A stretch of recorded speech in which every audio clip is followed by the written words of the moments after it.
এবারে কয়লা কেলেঙ্কারিতে জড়ালো কলকাতার পুলিশের ডেপুটি কমিশনার শান্তনু সিনহা বিশ্বাসের নাম। রবিবার ডিসি শান্তনু সিনহা বিশ্বাসের বালিগঞ্জের ফান রোডের বাসভবনে এনফোর্সমেন্ট ডিরেক্টরেট অর্থাৎ ইডির অভিযানে চাঞ্চল্য ছড়ায়। বহু কোটি টাকার কয়লা কেলেঙ্কারির সাথে তিনি যুক্ত ছিল বলে জানা গেছে।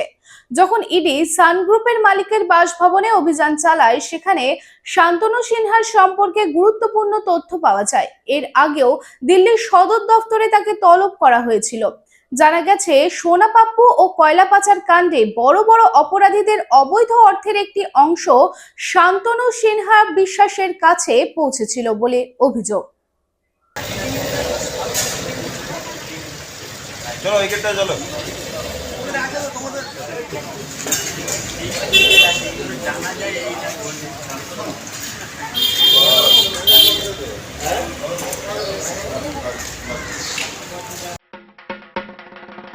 মোহন the family store.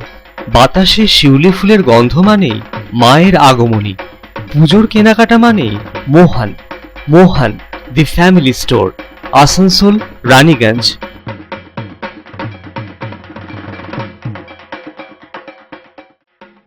Durga Puja हो या दीपावली या हो कोई भी उत्सव, कपड़ों की खरीदारी के लिए आपकी पहली पसंद मोहन दी फैमिली स्टोर।